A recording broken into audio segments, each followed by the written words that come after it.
Hello friends, welcome to our channel complete study. आज इस video में हम एस्टेट के लेवल 3 एग्जाम के मैथ रीजनिंग के क्वेश्चन सोल्व करने वाले हैं। इसमें मैथ रीजनिंग से टोटल 20 क्वेश्चन पूछे गए थे, तो चलिए इनका सॉल्यूशन कर लेते हैं। बहुत ही इजी क्वेश्चन थे ये। क्वेश्चन नंबर 1, एक कस्बे की जनसंख्या 9000 है। यदि पुरुषों की जनसंख्या वृद्धि दर 5% और महिलाओं की वृद्धि दर 8% हो एवं एक वर्ष में जनसंख्या 9600 हो तो पुरुषों की संख्या क्या है। यहाँ पर लिख लेते हैं मेल्स और यहाँ पर फीमेल। पुरुषों की जनसंख्या वृद्धि दर है 5% और महिलाओं की है 8%। एलिगेशन से कर लेते हैं, इजी रहेगा। जनसंख्या थी 9000, एक वर्ष में बढ़कर होगी 9600, तो वृद्धि कितने की हुई 9600। अब एलिगेशन लगाते हैं, तब एक बात ध्यान रखते हैं कि जो तीनों ही वैल्यू है वो सेम होनी चाहिए। या तो परसेंटेज में तीनों को बना लो या फिर तीनों को वैल्यू में लिख लो। परसेंटेज में बना लेंगे सही रहेगा। परसेंटेज में कितनी वृद्धि हुई है वो निकालते हैं। 9000 पर मल्टीप्लाई में 100, 2 0 से 2 0 कैंसिल, 1 0 से 1 0 कैंसिल, तो ये हो जाएगा 60/9%। तो बीच में आएगी सभी की वृद्धि है 60/9%। तो भिन्न में हटाने के लिए क्या करते हैं, 9 को हटाएंगे तो सभी में 9 की मल्टीप्लाई करनी पड़ेगी ताकि फिर 9 से 9 कैंसिल हो जाए। तो यहाँ पर हो जाएगा 45 और 9 8 ये हो जाएगा 72। अब एलिगेशन लगा लेते हैं। 60 में से 45 माइनस करेंगे 15, 72 में से 60 माइनस करेंगे 12। अब इनके रेशियो निकालें तो 3 चौके 12, 3 5 से 15, ये है रेशियो इनकी जनसंख्या की। पुरुषों की जनसंख्या 4 रेशियो, सभी की हो जाएगी 9 रेशियो, जो कि बराबर है 9000 के। एक रेशियो बराबर है 1000। तो पूछा क्या है पुरुषों की संख्या, तो पुरुषों की संख्या थी 4 रेशियो यानी कि 4000। Option second. क्वेश्चन नंबर 2 पर चलते हैं।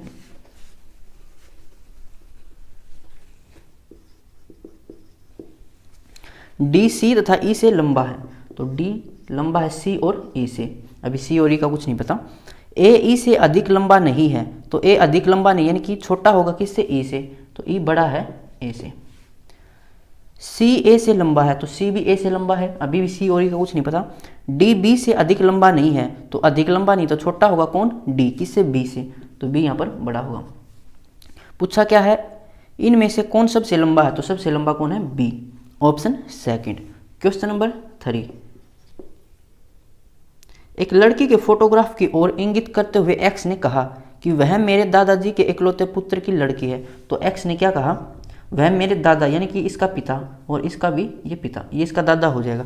तो वह मेरे दादाजी के इकलौते पुत्र, तो इकलौता पुत्र इसका पिता हो जाएगा। पुत्र की लड़की है यानी वो इसकी बहन होगी। तो पूछा क्या कि तो लड़की का एक्स से किस प्रकार संबंध है। संबंध किसका बताना, लड़की का, किससे, एक्स से, तो ये इसकी बहन हो जाएगी। ऑप्शन 3। अब चलते हैं क्वेश्चन नंबर 4 पर।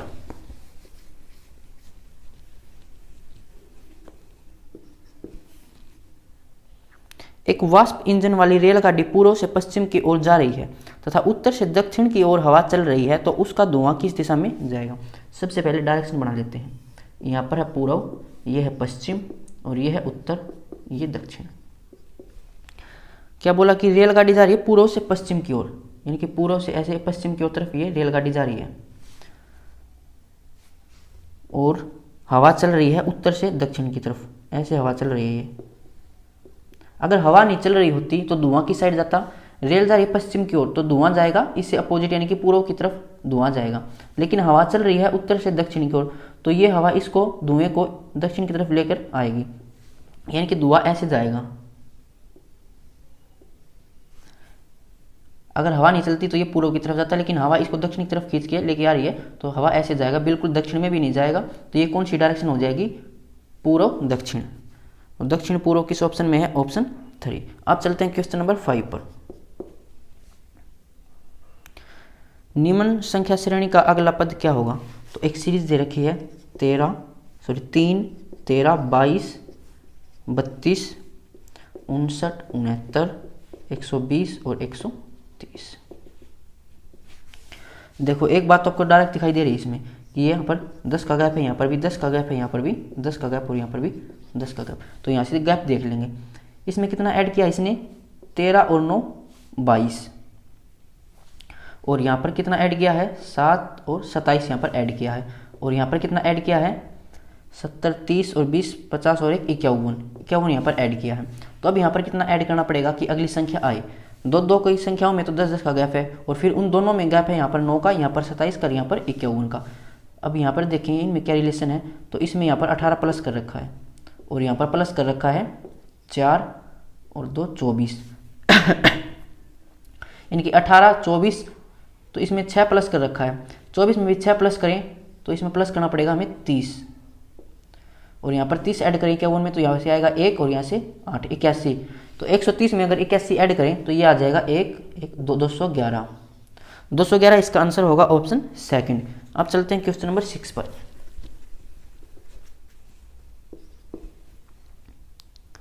नौ क्रमिक संख्याओं का औसत n है, यदि उनमें 2 अगली संख्याओं को शामिल कर लिया जाए तो नया औसत कितना हो जाएगा।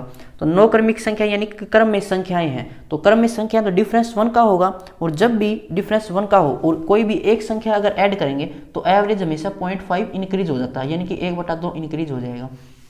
एक संख्या बढ़ाएंगे तब, यहाँ पर संख्या बढ़ा रहे हैं 2, तो कितना बढ़ जाएगा 2/2, यानी कि एवरेज बढ़ जाएगा 1। पहले एवरेज n था तो अब हो जाएगा n प्लस में 1। ये था डायरेक्ट, हमने इसे वो एवरेज में सीखा भी था। अगर देखना हो बेसिक से देखो, 9 संख्याएं हैं, 1 2 3 4 5 6 7 8 और 9। इनका एवरेज कौन सी हो जाएगी, बीच वाली संख्या। जब डिफरेंस सेम हो तो बीच वाली संख्या एवरेज होता है, तो इसकी बीच वाली संख्या हो जाएगी ये है एवरेज n। अब कह रहा है कि 2 संख्या अगर और ऐड कर लें तो 2 संख्या और ऐड कर ली। अब एवरेज कौन सा होगा, बीच वाली संख्या, तो बीच वाली संख्या हो जाएगी 5 ये और 5 ये, अब एवरेज हो जाएगा ये। और सब में डिफरेंस है 1 1 का, तो ये कौन सी संख्या होगी, ये n है, तो एक और ऐड करना पड़ेगा n प्लस में 1। पहले एवरेज n था, अब n प्लस में 1 है, कितनी वृद्धि होगी 1 की। तो ऑप्शन सेकंड इसका आंसर होगा 1 की वृद्धि होगी। अब चलते हैं क्वेश्चन नंबर 7 पर। एक दुकानदार एक वस्तु को 15% लाभ पर बेचता है, अगर उसने उसे 18 रुपये अधिक में बेचा होता तो उसका लाभ 18% हो जाता। उस वस्तु का क्रय मूल्य क्या है। तो क्रय मूल्य हम मान लेते हैं 100 है। फिर कह रहा था कि 15% लाभ में बेचा, तो कितने में बेचेगा वो 115 में। इसको 100% माने तो 115% में वो बेचेगा। कह रहा कि 18 रुपये अधिक में बेचता तो उसका लाभ होता 18%, यानी कि कितने में बेचता वो 118% में। तो परसेंट में कितनी वृद्धि हुई है 3% की, और क्या कितने की रहा है वो रुपए में 18 रुपये अधिक में बेचता, तो 3% की वैल्यू है 18। पूछी है कॉस्ट प्राइस, यानी कि 100% की वैल्यू हमें निकालनी है। सिमेट्री लगा लेते हैं, ये इसका कितना मल्टीपल है 3 6 के 18, 100 का भी 6 मल्टीपल निकालेंगे तो ये हो जाएगा 600। 600 इसका कॉस्ट प्राइस था ऑप्शन 3। अब चलते हैं क्वेश्चन नंबर 8 पर।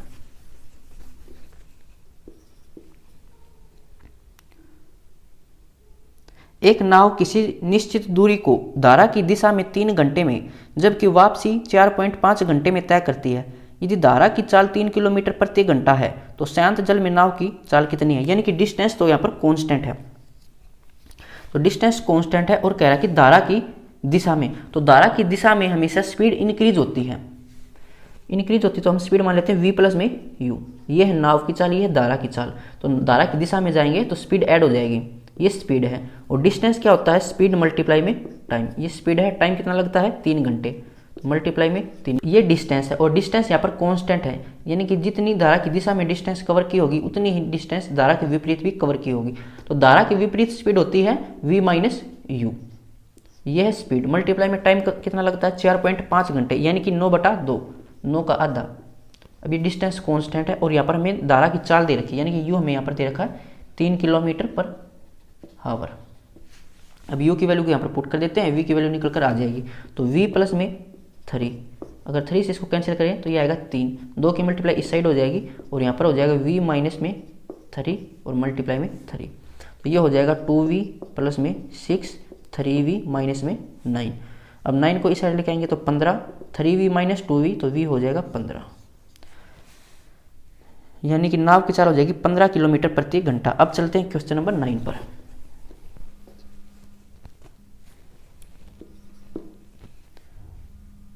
.5 सेंटीमीटर त्रिज्या का एक धातु का गोला पिघलाकर 3.5 सेंटीमीटर त्रिज्या तथा 3 सेंटीमीटर ऊंचाई वाले कई छोटे शंकुओं में डाल दिया जाता है। तदनुसार इस प्रकार बने शंकु की संख्या कितनी होगी। तो जब भी एक सॉलिड को पिघलाकर दूसरी शेप दी जाती है तो हमेशा वॉल्यूम सेम रहता है। तो यहाँ पर वॉल्यूम सेम रहेगा, वॉल्यूम ऑफ क्या कह रहा था कि गोला, यानी कि वॉल्यूम ऑफ स्फीयर बराबर होगा इसको पिघलाकर छोटे छोटे शंकुओं में, तो वॉल्यूम ऑफ कोन, और कोन यानी कि बहुत सारे कोन बनाए गए होंगे तो n से मल्टीप्लाई कर देते हैं, n हमें यहाँ पर निकालना भी है। तो वॉल्यूम ऑफ स्फीयर होता है 4/3 pi r cube is equal to n। Volume of cone होता है 1/3 पाई r स्क्वायर h। अब पाई से पाई कैंसिल हो जाएगा, 3 से 3 कैंसिल, तो 4 मल्टीप्लाई में r।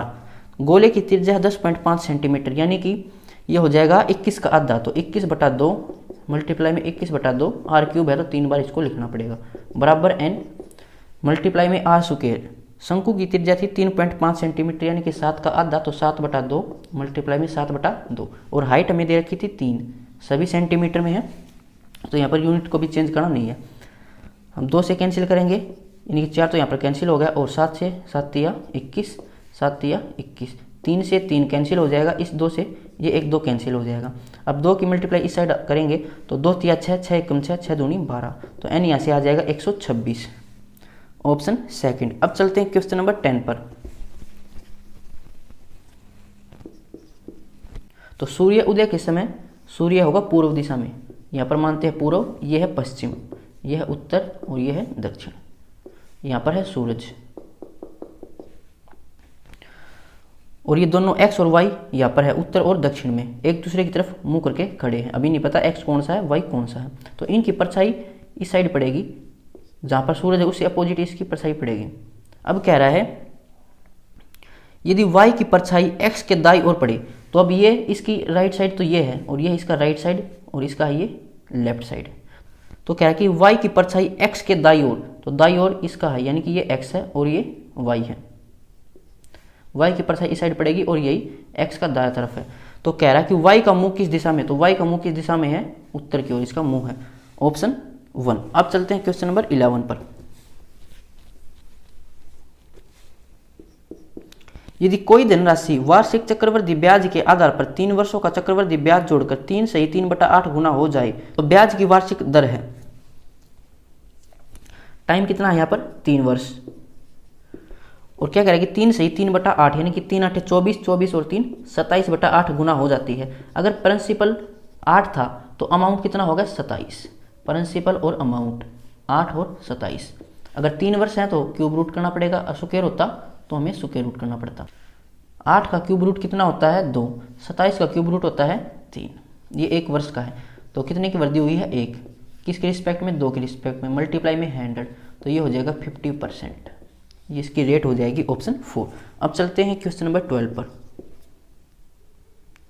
चावल की कीमत में 20% की कमी हो जाने पर एक ग्राहक 800 रुपये में 12.5 किलोग्राम चावल ज्यादा खरीद लेता है, तो चावल की मूल कीमत प्रति किलोग्राम कितनी होगी। तो यहाँ पर हमें प्राइस दे रखा है, 20% की कमी होती है, 20% होता है 1/5, अगर प्राइस पहले 5 था तो अब 1 की कमी हो जाएगी, यानी कि 4 हो जाएगा, तो कंजम्पशन कितनी हो जाएगी, प्राइस का उल्टा हो जाएगा, यानी कि यहाँ पर 4 और यहाँ पर 5। अब कंजम्पशन में वृद्धि हुई है 1 रेशियो की, और ये क्या कह रहा है 12 पॉइंट ज़्यादा खरीद सकता है, तो 1 रेशियो बराबर है 12.5, यानी कि ये हो जाएगा 12 दूनी 24, तो 25 का आधा, तो 25/2 किलोग्राम, 1 रेशियो इसके बराबर है। पूछा था हमसे मूल कीमत, यानी कि मूल कीमत ये थी 5 रेशियो, तो इस साइड वाली कंजम्पशन है 4, तो 4 रेशियो हो जाएगा ये 50 किलोग्राम। पूछा था हमसे इसकी कीमत, तो कीमत कितनी हो जाएगी, रुपये थे 800, 800 रुपये डिवाइड में कितनी कंजम्पशन है 50 किलो, इसको सोल्व करेंगे तो 0 से 0, 16 पंजे 80, तो 16 रुपये किलो मूल कीमत थी, ऑप्शन 4। अब चलते हैं क्वेश्चन नंबर 13 पे।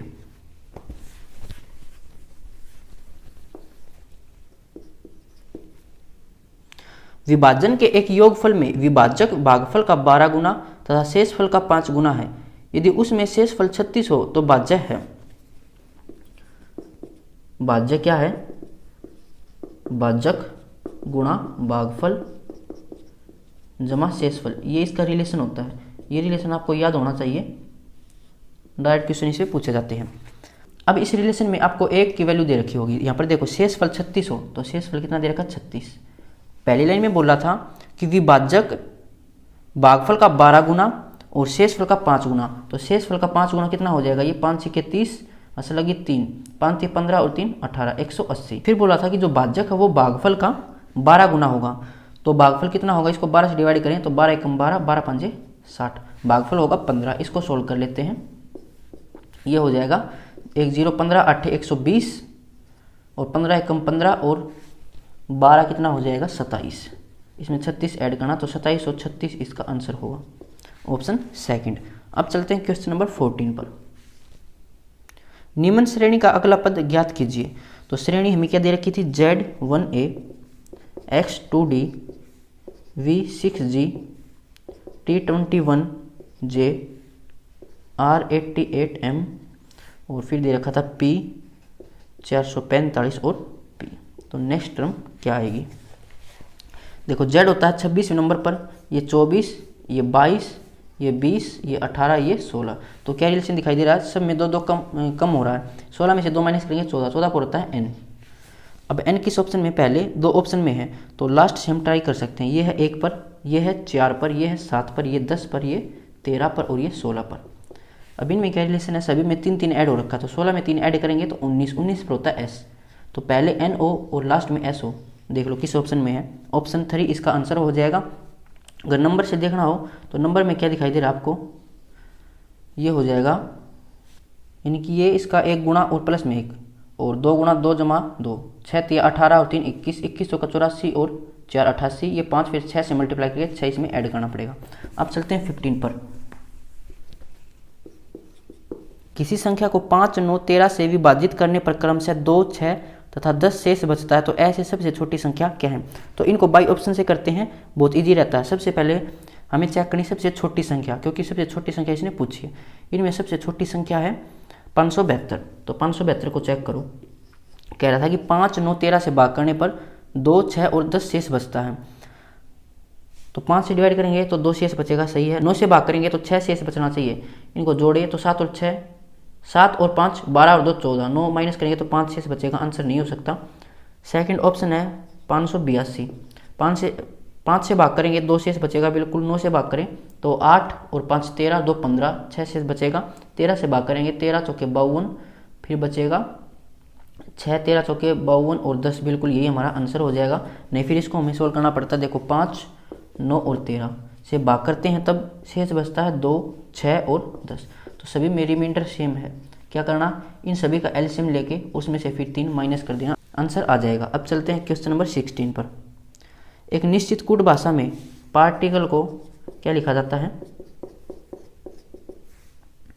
USBOFMDJ। सबसे पहले क्या करना, आपको इनकी नंबरिंग लिखनी है। 16, 1, 18, 20, 9, 3, 12 और 5। ये था 21, 19, 2, 15, 6, 13, 4 और 10। अब इनमें रिलेशन देखो क्या दिखाई दे रहा है आपको, ये क्या था, तो ये होगा 17 पर। अब इसने इसको 2 टुकड़े में डिवाइड कर दिया। देखो 16 है, यहाँ पर 1 बढ़ा दिया 17, 1 है इसमें 1 बढ़ा दिया 2, 18 में 1 बढ़ाएंगे 19, 20 में 1 बढ़ाएंगे 21, ऐसे यहाँ पर 9 में 1 बढ़ाएंगे 10, 3 में 1 4, 12 में 1 13 और 5 में 1 बढ़ाएंगे 6। तो आपको पैटर्न पता लग गया होगा। पूछा क्या है वो देखते हैं। डॉक्यूमेंट इसने पूछा DOCUMENT। सबसे पहले आपको नंबरिंग लिखनी है 4, 15, 3, 21, 13, 5, 14 और 20।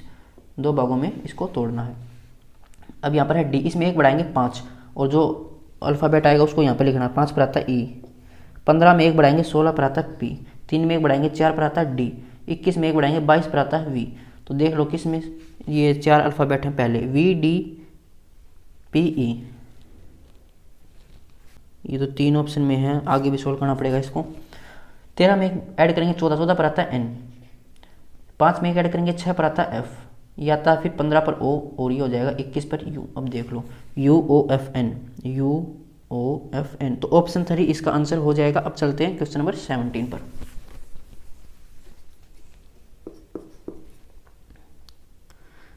तीन नलों PQR द्वारा एक टैंक 5 घंटे में भरता है, यानी कि तीनों नल मिलकर एक टैंक को भरते हैं 5 घंटे में, यह है टाइम। फिर बोला है R Q से दुगनी गति से तथा Q P से दुगनी गति से चलते हैं। तो हम क्या करते हैं, इनकी एफिशिएंसी की रेशियो निकाल लेते हैं। 3 नल है यहाँ पर PQR, हमें बोला जो R है वो Q से दुगनी गति से, यानी कि Q अगर 1 है तो R यहाँ पर 2 हो जाएगा, ये एफिशिएंसी है, याद रखना। फिर बोला Q P से दुगनी गति से, Q है वो P से दुगनी गति पर, अगर P 1 है तो Q 2 हो जाएगा। रेशियो निकालने यहाँ पर आएगा 2, यहाँ पर 1, मल्टीप्लाई करेंगे 1, 2, यहाँ पर 4, ये इनकी एफिशिएंसी हो जाएगी। वर्क होता है एफिशिएंसी मल्टीप्लाई में टाइम, लेकिन यहाँ पर तो है टैंक वाला सोल्व करें हम वाटर, तो ये हो जाएगा कैपेसिटी। अब कैपेसिटी निकालें कि टैंक की कितनी कैपेसिटी है, तो एफिशिएंसी हो जाएगी टोटल 4 और 2 6 और 1 7, 7 गुणा तीनों मिलकर भरते हैं 5 मिनट में, 5 घंटे में, तो ये हो जाएगा 35 इसकी एफिशिएंसी है। हमसे पूछा कितना है, तो अकेले नल P द्वारा टैंक को भरने में कितना समय लगेगा, तो P की एफिशिएंसी से इसको डिवाइड कर देंगे। P की एफिशिएंसी है 1, क्योंकि कैपेसिटी को अगर एफिशिएंसी से डिवाइड कर दे तभी टाइम आएगा, तो ये हो जाएगा 35 आवर, इसका आंसर ऑप्शन 4। अब चलते हैं क्वेश्चन नंबर 18 पर। यदि x की वैल्यू दे रखी है √3 प्लस में 1 डिवाइड में √3 माइनस में 1, y है √3 माइनस में 1 √3 प्लस में 1। हमसे क्या पूछा, x स्क्वायर प्लस में y स्क्वायर। तो सबसे पहले इसका करो रेशनलाइजेशन, तो x हो जाएगा √3 माइनस 1 है, तो √3 प्लस 1 की ऊपर नीचे मल्टीप्लाई, तो ये हो जाएगा √3 प्लस में 1 √3 प्लस में 1, यानी कि इसको a माने इसको b, तो a प्लस बी का होल स्क्वायर हो जाएगा, तो a स्क्वायर प्लस में b स्क्वायर प्लस में 2ab, और नीचे हो जाएगा a minus B a plus में b, तो ये होता है a square minus b square. तो √3 का स्क्वायर 3, a का स्क्वायर 1, 3 में से 1 माइनस करेंगे 2 आएगा यहाँ से। y हो जाएगा ऊपर नीचे √3 माइनस 1 की मल्टीप्लाई, जो साइन यहाँ पर होता है उसका अपोजिट से मल्टीप्लाई करते हैं, तो a माइनस बी का होल स्क्वायर, तो a square plus b square minus 2ab, और नीचे सेम रहेगा 2। इसको सोल्व करेंगे 4 प्लस में 2 √3। अब यहाँ से 2 कॉमन ले सकते हैं, 2 से 2 कैंसिल, तो x हो जाएगा यहाँ से 2 जमा √3, और y हो जाएगा 2 माइनस में √3। हमें x स्क्वायर निकालना था, यानी कि 2 प्लस में √3 का स्क्वायर प्लस में 2 माइनस √3 का होल स्क्वायर, ये हमें निकालना है। अगर इसको a माने इसको b माने, तो a प्लस बी का होल स्क्वायर प्लस में a माइनस बी का होल स्क्वायर, ये हमें पता है twice of a square plus b square होता है, तो ट्वाइस ऑफ a स्क्वायर हो जाएगा 4 और b स्क्वायर हो जाएगा 3, 4 और 3 12, 12 दूनी 14, इसका आंसर हो जाएगा ऑप्शन 1। अब चलते हैं क्वेश्चन नंबर 19 पर। लड़कियों की एक पंक्ति में a बाईं ओर से 10वें स्थान पर तथा b दाईं ओर से 14वें स्थान पर है, तो a बाईं ओर से है 10वें स्थान पर और b दाईं ओर से है 14वें स्थान पर। फिर कह रहा कि यदि वे अपनी स्थितियां परस्पर बदल लें, यानी कि यहां पर आ जाए b और यहां पर आ जाए a, तो a बाईं ओर से 24वें स्थान पर होता है, तो a बाईं ओर से यानी कि इस साइड से ये 24वें स्थान पर है, तो पंक्ति में लड़कियों की संख्या कितनी होगी। अब देखो यहाँ से है 24वें स्थान पर और यहाँ से है 14वें स्थान पर, यानी कि ये सेम प्लेस है, तो फॉर्मूला क्या होता है, टोटल का लेफ्ट प्लस में राइट माइनस में 1, तो लेफ्ट से हो जाएगा 24, राइट से हो जाएगा 14 माइनस में 1, 4 और 4 8 में से 1 माइनस करेंगे, यूनिट डिजिट 7 आएगा, तो 37 इसका आंसर हो जाएगा। वैसे बड़ी कैलकुलेशन नहीं थी, कैलकुलेशन को भी सोल्व कर सकते थे। अब चलते हैं क्वेश्चन नंबर 20 पर। 1865 लोगों में से 660 अंग्रेजी बोल सकते हैं और 1305 हिंदी बोल सकते हैं, परंतु 120 व्यक्ति दोनों में से कोई भी भाषा नहीं बोल सकते, तो कितने लोग दोनों भाषाएं बोल सकते हैं। टोटल थे 1865। कह रहा कि इनमें से 120 लोग ऐसे हैं जो कोई भी भाषा नहीं बोल सकते, तो 120 को माइनस कर दो, ये हो जाएगा 1745। तो 1745 ऐसे लोग हैं जो कोई ना कोई भाषा बोलते हैं, और इनमें से 660 तो बोलते हैं अंग्रेजी और 1305 बोलते हैं हिंदी, तो टोटल हो जाएंगे ऐसे 1965। तो 1965 लोग हिंदी और इंग्लिश बोलते हैं। इनमें कुछ ऐसे भी हैं जो दोनों भाषाएं बोलते हैं, तो इसमें से 1745 को माइनस कर दो, आंसर आ जाएगा, ये हो जाएगा 220। तो 220 ऐसे लोग हैं जो दोनों भाषाएं बोलते हैं, ऑप्शन 1। तो ये 20 क्वेश्चंस थे। अगर किसी क्वेश्चन में आपको कोई प्रॉब्लम है तो आप कमेंट बॉक्स में पूछ सकते हैं।